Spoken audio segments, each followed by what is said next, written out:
Made of versus made from. Made of हम कहाँ use करते हैं? It is used when the material form does not change. ये एक बात हो गई। दूसरी बात, you can still see or recognise the original material in the finished product. हम एग्जाम्पल से सीखते हैं। The table is made of would.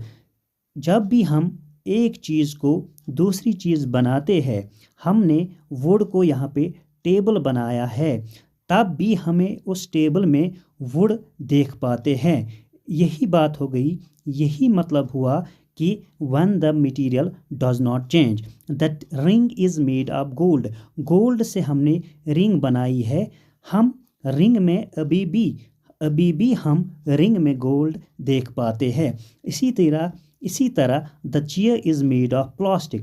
Plastic से हमने कोई कुर्सी बनाई है, लेकिन उस कुर्सी में हम अभी भी प्लास्टिक देख पाते हैं।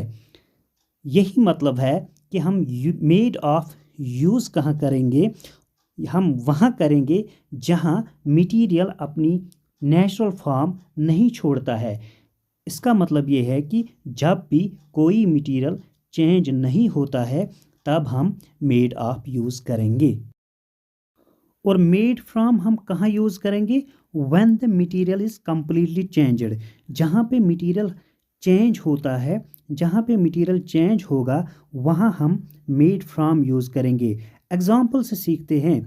वुड, यहाँ पे वुड को हमने यहाँ पे पेपर बनाया, लेकिन पेपर में हम वुड नहीं देख पाते हैं। इसी तरह bread is made from flower.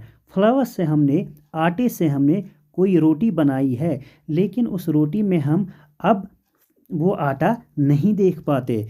जहाँ पे मटेरियल चेंज होगा, वहाँ हम मेड फ्रॉम यूज़ करेंगे। when the material is completely transform means changed or processed into something new। जब दूसरी चीज़ हम बनाते हैं, लेकिन उस मटेरियल का जो ओरिजिनल फॉर्म है वो completely चेंज होता है, तब हम मेड फ्रॉम यूज़ करेंगे। और इसी तरह made of no material change and made from it is completely changed। Hope